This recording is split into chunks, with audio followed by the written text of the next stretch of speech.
If you enjoy these deep dives into history, please consider subscribing to our channel for more stories of forgotten valor. Now, on to our story.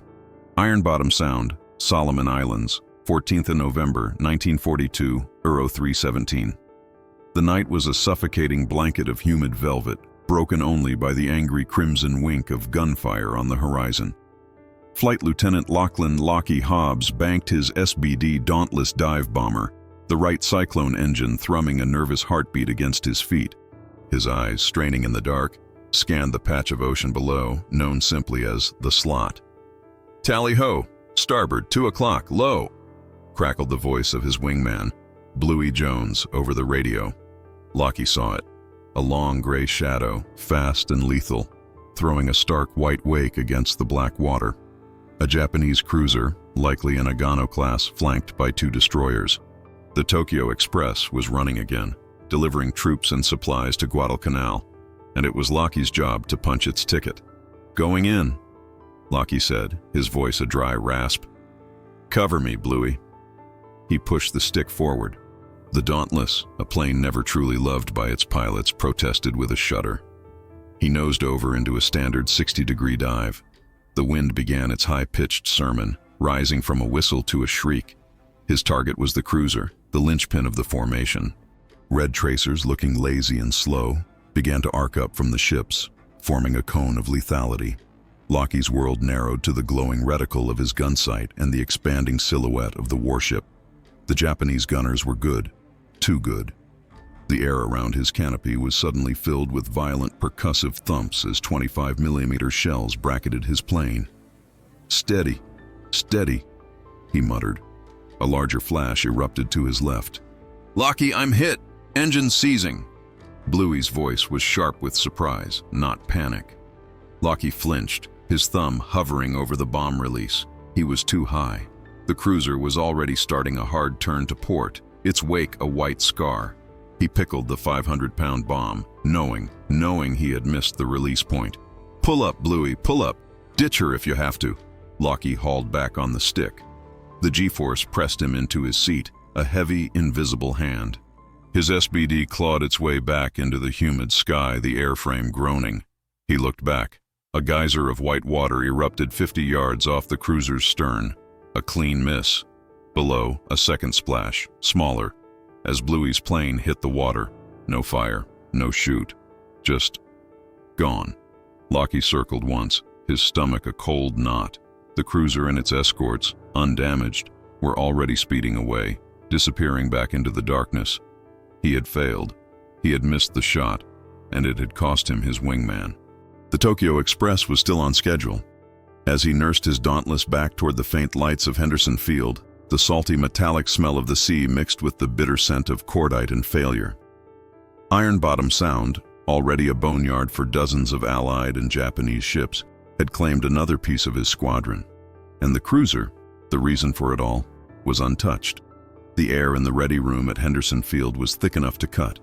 It was a potent cocktail of stale sweat, cigarette smoke, and the damp, earthy smell of the jungle just beyond the sandbags. It was 06 Mai, and the pilots of RAF No. 24 Squadron, attached to the Cactus Air Force, were already haggard.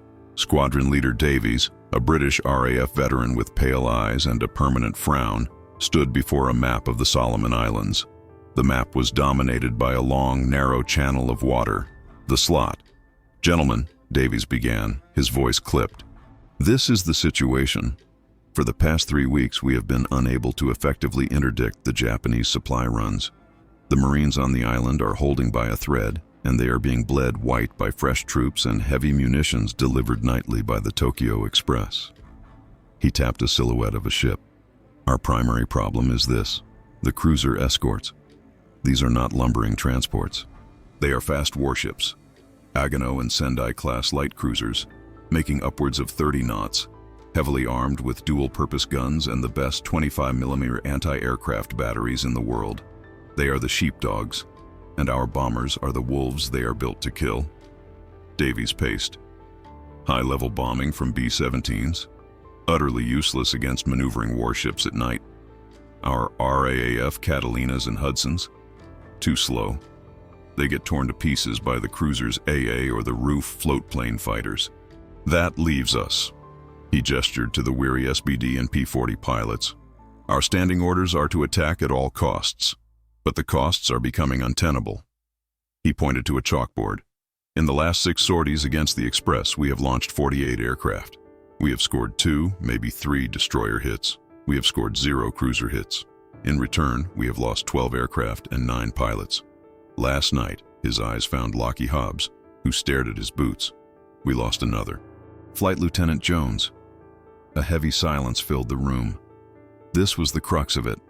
The technology, the Dauntless dive bomber, was designed to hit carriers and battleships in broad daylight, in large coordinated fleet actions.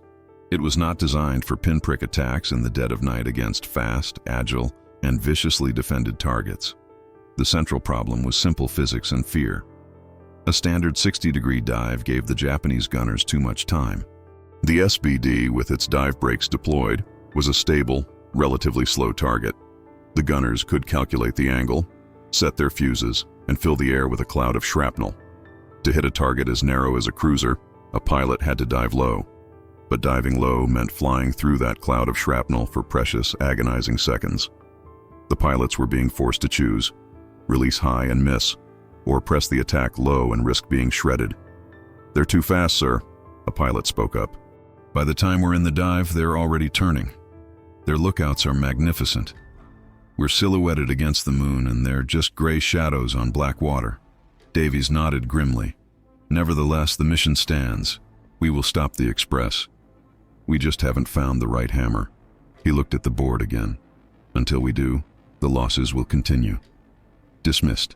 The pilots filed out, not with a buzz of determination, but with the quiet, shuffling gait of men walking to a gallows. Lockie remained staring at the map. The right hammer. They weren't just fighting the Japanese, they were fighting geometry. The next 2 weeks were a special kind of purgatory. The routine became a grim, predictable cycle of failure. Scene: 19th of November, 1942, 10:30, Henderson Field Maintenance Area. The sun was a brutal, physical weight. Lockie Hobbs stood beside his ground chief, Corporal Bluey Barnes, no relation to the lost pilot, a cruel coincidence of nickname, watching a maintenance crew patch the tail of his Dauntless. "She's a bloody sieve, sir," Barnes said, wiping grease from his forehead with a filthy rag. He was a wiry man from the outback who treated the aircraft's engine like a temperamental horse. "Another run like that, and those control cables are going to snap. They put 22 holes in your elevator alone." Lockie just nodded, running a hand through his matted hair.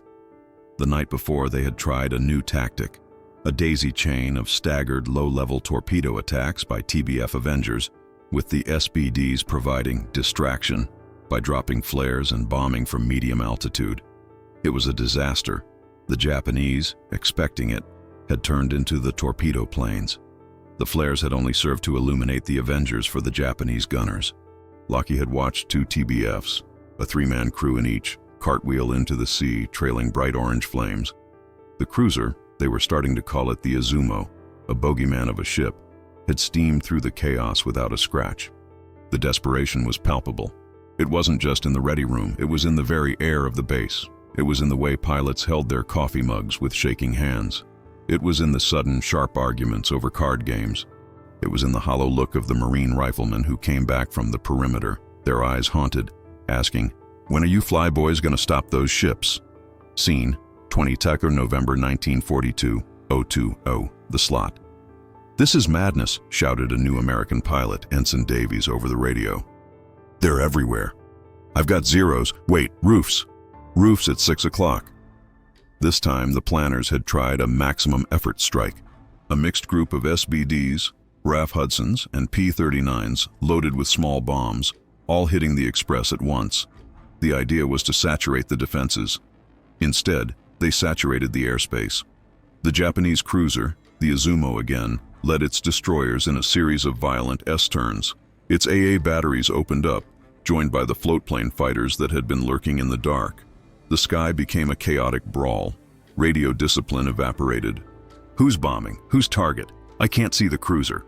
Pull up! Pull up! That's me, you idiot! You're dropping on me!" Lockie saw a P-39, Its engine, streaming glycol, tried to skip bomb a destroyer. The bomb skipped, but it skipped right over the destroyer's deck and exploded harmlessly 100 yards away. The P-39 didn't pull up. It just vanished into the sea. Lockie tried to get a fix on the Izumo, but it was like trying to swat a fly in a dark room with a sledgehammer. The ship was a phantom, visible only by the near-constant muzzle flashes of its guns. He dropped his ordnance on a hunch and a prayer. When they landed, the debrief was short and brutal. "Damage assessment?" Squadron Leader Davies asked. The intelligence officer cleared his throat. "One destroyer, sir, believed to be damaged. The Izumo, no confirmed hits. We lost one Hudson, two P-39s, and an SBD." A pilot slammed his helmet on the table. "This isn't working, sir. We're just feeding them planes." Desperation was hardening into a dark, cynical acceptance. The mission was impossible. The cruisers were invincible. The Izumo was a ghost ship, a metal demon that fed on their best pilots and finest aircraft and sailed away laughing. The hammer wasn't just wrong. It was broken. Lachlan Hobbs was not a natural-born killer. He wasn't a hotshot ace, hungry for glory, nor a brooding warrior. Before the war, he was a surveyor for the Queensland government. His life had been one of quiet precision, spent staring through a theodolite, mapping the vast empty plains of the outback. He understood mathematics not as an abstract, but as a physical, tangible thing. He knew the curve of the earth, the way a line of sight could be bent by heat, the immutable laws of gravity. He was a tall, lanky man with sun-bleached hair and quiet, watchful eyes. While other pilots drank or gambled or chased fleeting comforts, Lockie watched. He sat on the beach at Lunga Point, his knees drawn up, and watched the only other successful hunters in the Solomon Islands, the seabirds. Specifically, he watched the gannets. He'd been watching them for days, nursing a lukewarm coffee, his mind replaying the loss of Bluey Jones, replaying the endless futile attacks. The gannets would circle high above the water, their heads cocked. Then they would spot a fish. What happened next was a marvel of biological engineering. The gannet didn't dive at an angle. It didn't glide. It would fold its wings back, turning itself into a living spear, and fall. It would hit the water at over 60 miles per hour, a perfect vertical plunge. It was fast, efficient, and unstoppable. The fish never saw it coming. He watched one dive, then another. A thought, small and insane, sparked in his mind. Minimum profile, maximum velocity. The Japanese gunners were masters at leading a target. They saw a plane at a 60-degree angle, calculated its speed, and fired at a point in front of it, where the plane would be. But what if the plane wasn't going to be anywhere but down? What if, like the gannet, the plane presented no lateral movement to track? What if the target wasn't moving across their sights but was only, almost imperceptibly, growing? A 90-degree dive, a perfect vertical drop. Lockie's surveyor brain started clicking. At a 60-degree dive, the plane is still traveling forward, a target for every gun on the ship. But in a 90-degree dive, the only guns that can bear are the ones that can point straight up, and for the gunners, there is no lead to calculate. The target is simply coming. By the time they realize the angle, it's too late.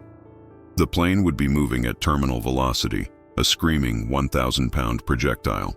The SBD Dauntless had dive brakes. They were designed to slow the dive, to keep it stable. But what if you used them to hold a vertical line? He stood up, the coffee forgotten. The sand felt unsteady beneath his feet. The problem wasn't the plane, it was the angle. Everyone was taught to dive at 60, maybe 70 degrees. The manuals forbade anything steeper. The G-forces on pullout would be astronomical. The pilot would black out. The wings might even shear off. The SBD, sturdy as it was, wasn't built for that kind of stress. But the gannet didn't seem to care about stress. It was built for the one perfect vertical strike. He walked back to the maintenance tent, his mind racing. He wasn't a surveyor anymore. He was an engineer, and he had an idea. It was terrifying. It was probably suicidal. But as he pictured the Izumo sailing away, as he pictured Bluey Jones's plane hitting the water, suicidal started to sound a lot like necessary. He found Corporal Barnes tuning an engine, his hands black with grease. Bluey, Lockie said, his voice quiet but intense. I need to talk to you, and I need you to forget the manual. The next morning, Lockie stood in Squadron Leader Davis's plywood office. The air was already hot, the single fan doing little more than rearranging the humidity. And that's the principle, sir, Lockie finished. He had laid it out simply, a 90-degree vertical dive, held from 12,000 feet down to 2,000, releasing the bomb and then pulling out. He called it the Gannet dive. Davies stared at him as if he had just proposed flying to Tokyo on a kangaroo. The squadron leader took a long drag from his cigarette, the smoke coiling around his face. Flight Lieutenant Hobbs, he said, his voice dangerously calm. Have you gone completely mad? Sir, mathematically. I don't give a damn about the mathematics, Davies snapped, standing up. He jabbed a finger at a technical poster of the SBD Dauntless on the wall. This is an SBD-3, built by Douglas. The Yanks rate its airframe for 7 Gs. 7. What you are proposing, a 90-degree dive, holding it that low, then a pullout. You'll be pulling 9, maybe 10 Gs. You won't just gray out, Hobbs. You'll black out, instantly. And you, your plane, and your 500-pound bomb will become a new crater on the deck of that cruiser. The Gannet, sir. You are not a Gannet, Davies roared, his face turning red. You are a man, a very fragile man, strapped to a very large engine. And your wings, my God, man, the wings will tear clear off. The Yanks themselves call this plane slow but deadly, not fast and suicidal. Your proposal is rejected. Sir, with respect, Lockie said, his voice level, refusing to break. What we are doing now is suicidal. It's just slower. We're losing a man every other night, and for what? We haven't stopped them. We're just annoying them. The Izumo is still out there. Bluey Jones is still at the bottom of the sound. This could work. Davies deflated, the anger leaving him, replaced by a deep weariness. He sat back down. Lockie, I can't authorize this. I can't, in good conscience, send you out to test a theory that will, in all likelihood, get you killed. Then don't authorize it, sir, Lockie said. Authorize a navigational exercise. Authorize a stress test on my airframe. I'm going to be flying anyway. Let me take my bomb load and drop it on that rock dog islet in the bay. Let me try it. If I'm wrong, I'm just one more loss. But if I'm right, we can end this. The room was silent. Davies looked at the loss charts on his desk. He looked at the quiet, stubborn Queenslander in front of him. This wasn't hotshot arrogance. It was cold, calculated desperation. It was the look of a man who had already weighed the costs. You're a damned fool, Hobbs, Davies said quietly. You and your ground chief, Barnes. You've been tinkering with your plane, haven't you? Lockie didn't answer. I saw the reports. Extra bracing on the pilot's seat, a new harness, strengthening the control column.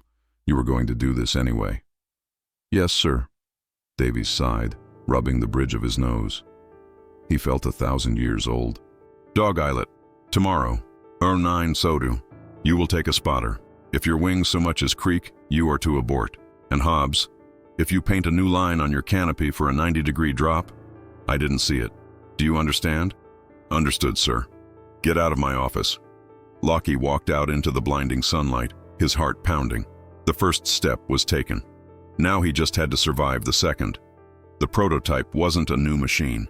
It was a philosophy. It was a radical, brutal reprogramming of both man and aircraft. And it began in the stifling, canvas-walled maintenance tent with Corporal Bluey Barnes. 90 degrees, sir. Barnes whistled, his hands on his hips. She'll scream like a banshee. But I reckon she'll hold. The SBD is built like a brick shithouse, begging your pardon. It's the pullout that's gonna try and kill you. The first problem was the pilot. At 9 Gs, the blood would be instantaneously forced from Lockie's brain, pooling in his legs. He would lose consciousness in less than a second. We need to keep the blood in your head, Barnes said, tapping his temple. The Yanks are working on G-suits, but we ain't got 'em, so we make our own. Their solution was crude, but effective. Barnes and Lockie took the heavy canvas from a wrecked Jeep and, using the tent's industrial sewing machine, fashioned a set of tight-lacing chaps, that wrapped around Lockie's thighs and abdomen. Before the dive, he would cinch them painfully tight, physically preventing the blood from draining. Next was the human element of the pull-out. You can't just pull, Barnes explained.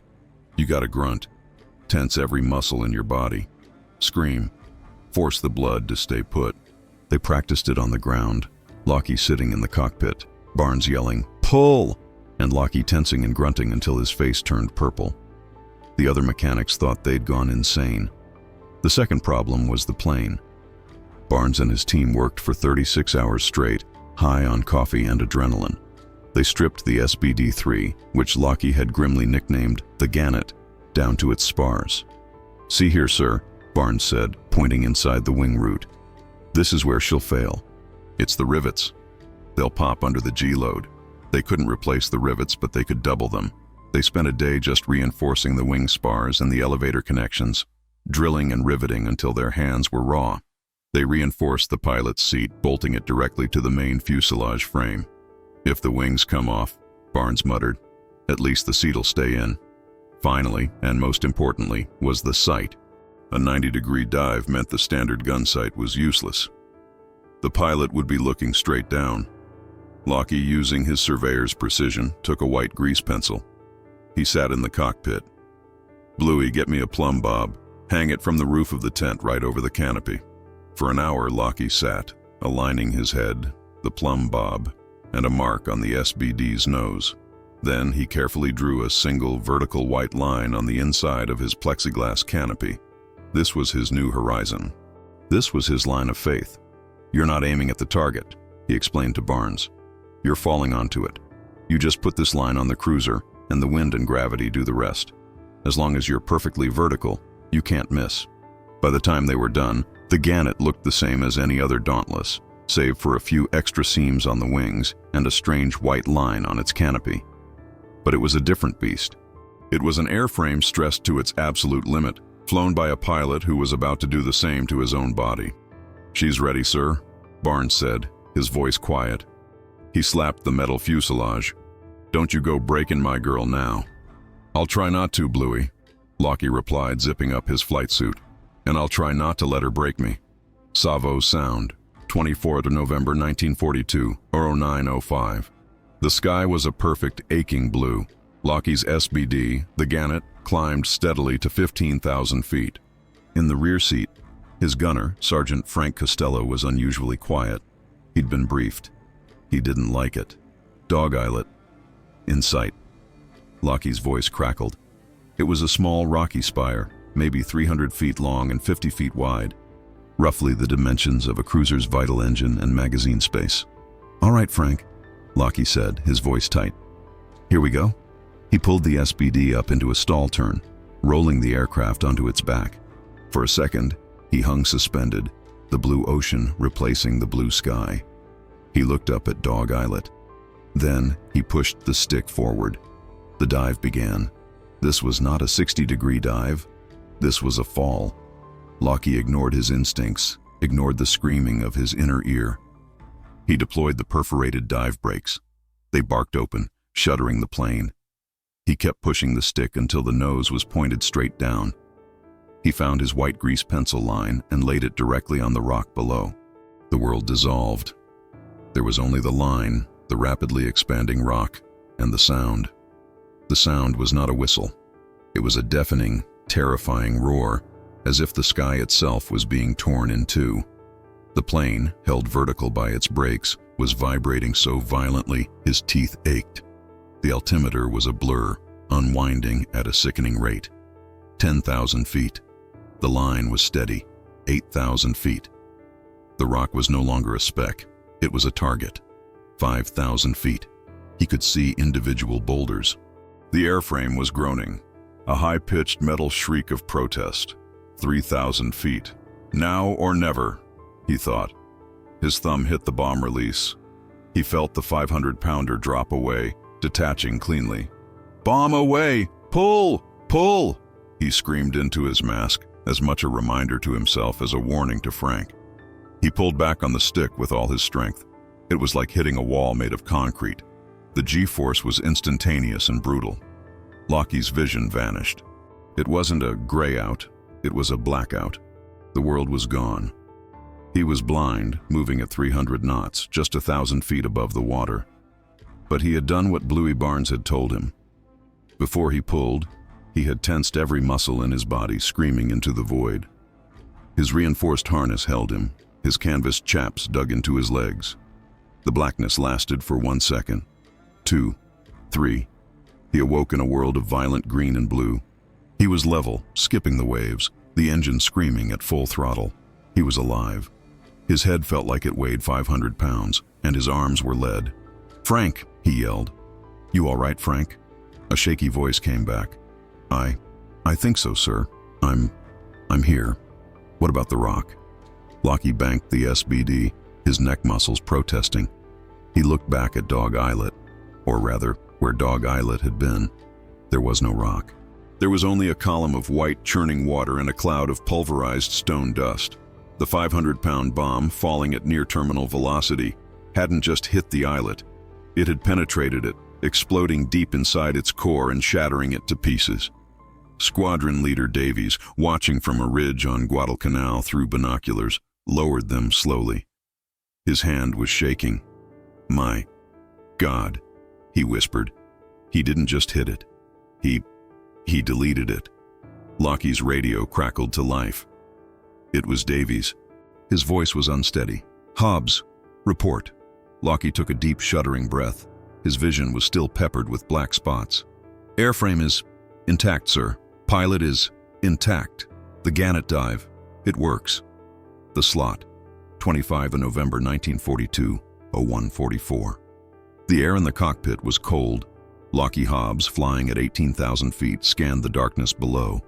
He was leading a scalpel flight of 4 SBDs, all flown by pilots he had personally trained. This was no saturation bombing. This was an assassination. "Coastwatcher reports positive ID," the radio from Henderson crackled. "Target is the Izumo. She's making 28 knots, 15 miles northwest of Savo. Godspeed, gentlemen." "Target sighted," Lockie said, his voice flat. Below, the familiar white wake of the cruiser and her 2 destroyer escorts cut through the Black Sea. The Izumo, the ghost ship. "Right," Lockie said. "This is what we trained for. 90 seconds from pushover to pullout. Don't think, just fall. Remember the line. Remember to scream. I'm going in first. 2, you're on my tail. 3 and 4, you take the lead destroyer. Break." Lockie took a deep breath, cinching the canvas chaps around his legs until his feet went numb. He tasted copper. The Gannet felt good. The engine was a smooth, powerful thrum. He rolled the SBD over, hanging inverted, the stars below him. He found the Izumo in his canopy. He pushed the stick. The fall began. The roaring scream of the dive brakes, the vibration, the grease pencil line, glowing faintly in the starlight, locking onto the center of the cruiser. 12,000 feet. The Japanese lookouts saw him. The Izumo began a hard, evasive turn to starboard. Tracers, orange and red, began to leap up. This time, it was different. The gunners were confused. Their targets were not 60-degree glides, but 4 separate meteors plunging straight down. They were inside the gunners' tracking calculations. The shells were exploding behind him, below him, everywhere but where he was. They couldn't get their guns elevated fast enough. They were trained to shoot at planes, not artillery shells. 8,000 feet. The ship was huge, a perfect diagram of a warship. He could see the gun crews scrambling. 5,000 feet. The air was a solid wall. The noise was unbearable.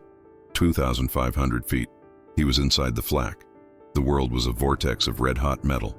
A shell thumped through his right wing, but the SBD held. 1,500 feet. "Now!" He pickled the 1,000-pound armor-piercing bomb. He screamed, tensing his body until he thought his spine would snap, and hauled back on the stick. Blackness. Utter, complete, and total. He drifted in a void, conscious of nothing but a crushing, impossible weight. Then light and pain. He was level, 200 feet above the water. His vision swam. He was alive. "Frank, talk to me." "I'm here, holy." Frank Costello wasn't aiming his guns. He was just staring. Lockie banked the plane, his whole body one giant throbbing bruise. He looked back at the Izumo. For a split second, nothing. Then, a bright yellow-white flash erupted from the center of the cruiser, just aft of the bridge. It was not a surface explosion. It was a deep, catastrophic detonation.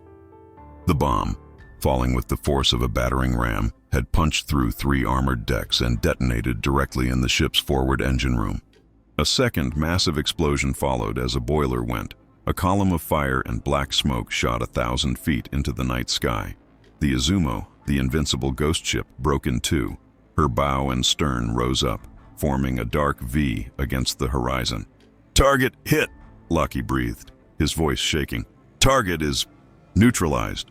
3 and 4, status. Hit. We hit the destroyer. She's burning, sir. She's burning." The Izumo was gone.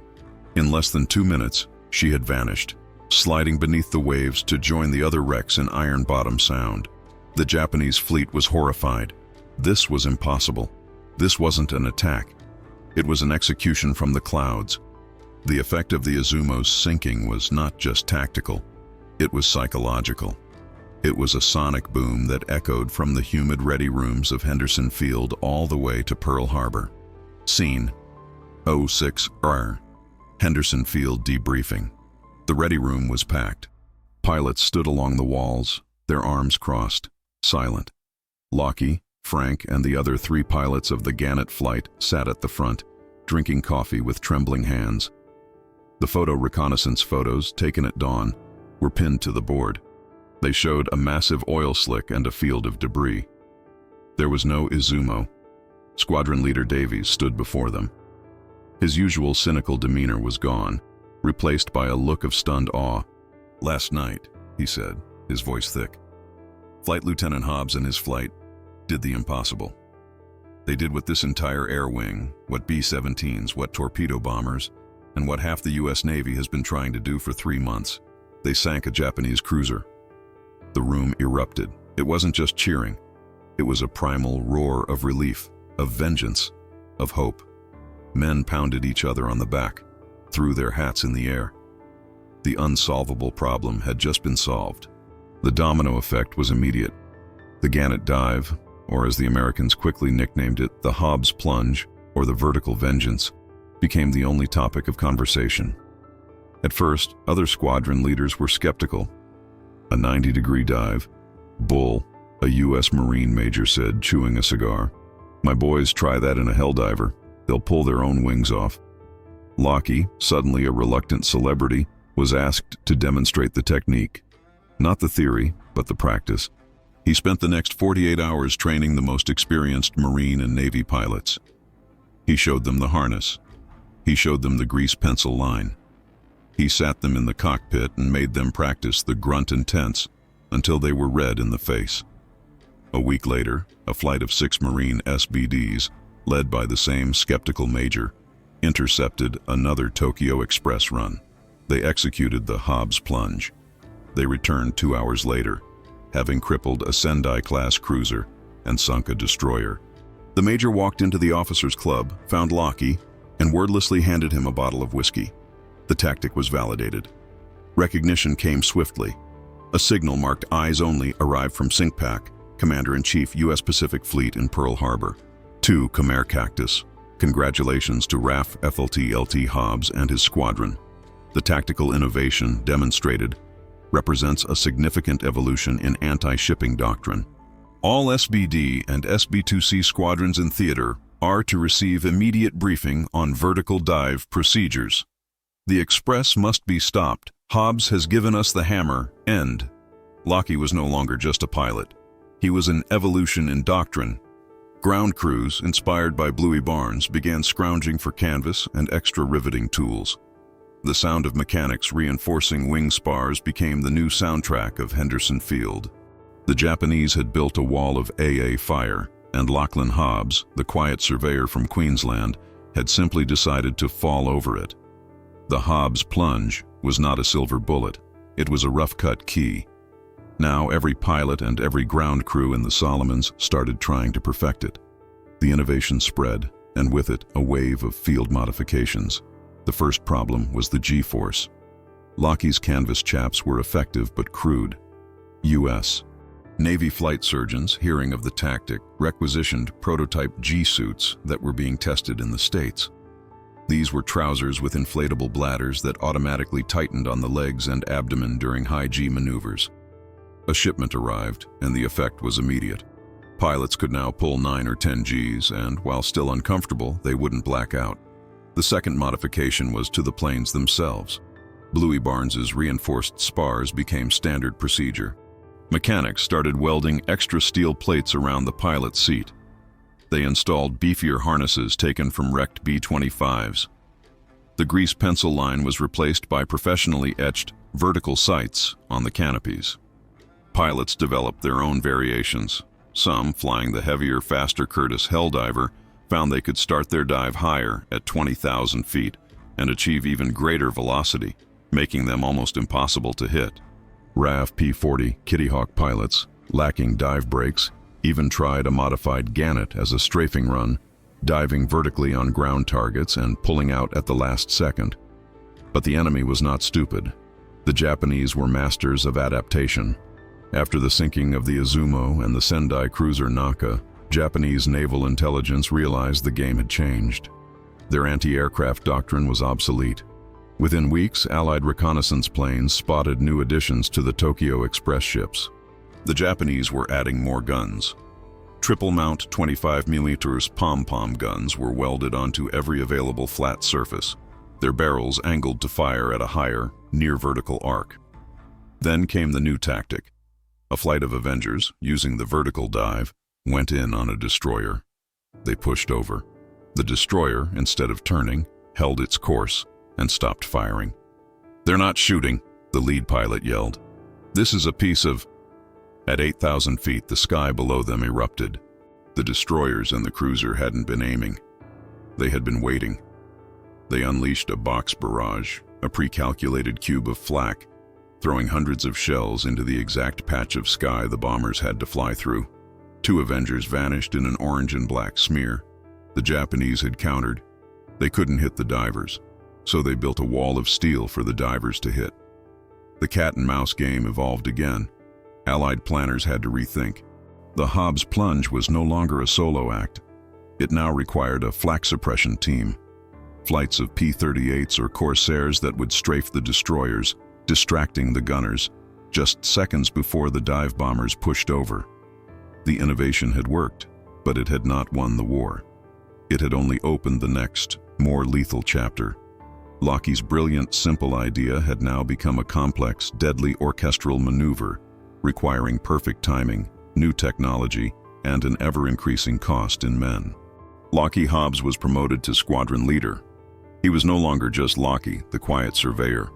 He was Hobbs of the plunge, a living tactic, a strategic asset, and it was a heavy burden to bear. His new office was the same plywood-walled room where Davies had once told him he was mad. Now, it was Lockheed who sat behind the desk, a deep, permanent ache in his lower back from the G-forces, and a new, heavier ache in his chest. His job was no longer just to fly. It was to send. Scene: 3rd December 1942, 04 Workeeds, Ready Room. Lockheed stood before a group of new pilots fresh from Australia. They were boys, 19 and 20 years old, their faces smooth, their eyes wide with a mixture of terror and hero worship. They were here to learn the Gannet dive from the master. "The dive itself isn't the hard part," Lockheed explained, his voice hollow. "The hard part is the pull-out. You will black out. The only question is for how long. You must tense your body before you pull. If you are 1 second late, you will not pull out. You will fly straight into the sea." He watched their faces. He was teaching them, systematically, how to perform an act that defied every instinct of self-preservation. He was training them to jump off a cliff and trust that their wings, their tensed muscles, and their reinforced planes would save them. The cost was astronomical. The Gannet dive was incredibly effective. The Japanese cruiser force was being decimated, but it was a high-wire act with no net. A week later, Lockheed was in the control tower, listening to a strike he was commanding. He heard a young pilot, Dingo Smith, push over. "Tally-ho, going vertical." Then silence. His wingman came on the radio, his voice cracking. He's in. Sir, he didn't pull up. He went straight in. Lockie closed his eyes. Smith hadn't tensed. Or maybe his G-suit had failed. Or maybe his wing spar, despite the rivets, had failed. The tactic demanded 100% perfection from man and machine, and in war, 100% was an impossibility. The physical toll was just as bad. Pilots who survived the dives came back changed. Their eyes were bloodshot from burst capillaries. They suffered from debilitating back spasms and chronic headaches. They developed a tremor, a G-shake, that they couldn't control. Lockie himself was grounded for a week, not by the enemy, but by the flight surgeon. "Lachlan," the doctor said, "you've compressed 2 vertebrae. Your kidneys are bruised. If you pull another 9G maneuver this month, you will be permanently disabled." He was a hero. His tactic was saving Guadalcanal. But as he sat in his office listening to the reports of pilots lost to the box barrage, or worse, to the simple crushing physics of the pullout, he felt like a monster. He had invented a more efficient way to trade young lives for tons of enemy shipping. He had given them a hammer, but the hammer was forged from the spines of his own men. The Izumo was at the bottom of the sea, but so was Dingo Smith, and Lockie wasn't sure his soul could bear the weight of the exchange. February 1943. The jungle was still hot, but the air at Henderson Field had changed. It was lighter. The bone-deep weariness was still there, but the desperation was gone. The Tokyo Express was no more. The Gannet dive had been the final decisive blow. Faced with dive bombers that could fall from the sky like guided missiles, the Japanese Imperial Navy could no longer risk its precious cruisers and destroyers in the narrow air-power-dominated waters of the Slot. The last runs were made by destroyers alone, dropping supplies and floating drums, no longer daring to stop and unload. On February 9, 1943, the Japanese completed a stealthy evacuation of their remaining troops from Guadalcanal. The long, bloody campaign was over. The Allies had won. The victory was not won by a single tactic, but historians would later agree. The interdiction of the Tokyo Express was the critical factor, and the Hobbs plunge was the tactic that had broken its back. Lachlan Hobbs found himself an unlikely hero. He was awarded the Australian Distinguished Flying Cross, DFC. But the recognition didn't stop there. In a rare joint ceremony, an American Admiral, Chester W. Nimitz himself, flew to Henderson Field. In front of a ramshackle formation of RAF pilots, Marines, and Navy airmen, the Admiral pinned the U.S. Navy Cross, America's second highest award for valor, to Lockie's sweat-stained flight suit. Squadron Leader Hobbs, the Admiral's voice boomed, did not just sink a ship. He did not just invent a new way to fly. He changed the fundamental math of naval warfare. He proved that with courage, innovation, and a willingness to defy conventional wisdom, a single pilot in a single aircraft can change the course of a campaign. He showed us the way. The legacy was immediate. The Gannet dive was written, in precise technical language, into every U.S. Navy and Fleet Air Arm dive bombing manual. Flight schools in Pensacola and Britain began building new training modules, teaching pilots how to tense, how to grunt, how to survive the Gs. The reinforced wing spars and G-suits became standard issue. Lockie's innovation, born of desperation and the observation of a seabird, was now doctrine. It would be used again at Rabaul, in the Marianas, and at Leyte Gulf. The screaming fall from the clouds became a signature, terrifying move of Allied air power in the Pacific. As Lockie stood at attention, the heavy metal on his chest, he didn't feel like a hero. He felt like a survivor. He looked past the Admiral at the graves being dug in the Red Earth Cemetery near the airfield. He saw Bluey Jones. He saw Dingo Smith.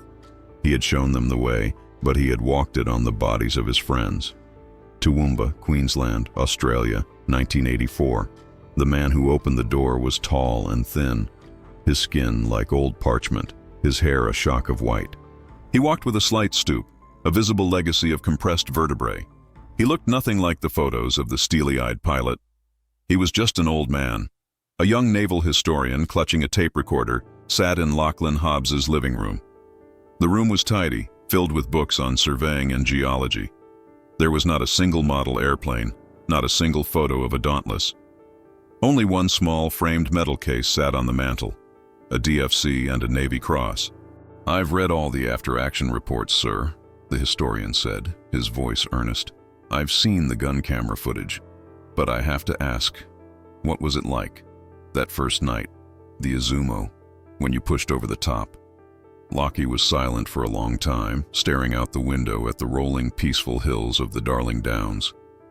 He saw, not green hills, but a black ocean. "You want to know what it was like?" Lockie's voice was a dry rasp. "It wasn't brave.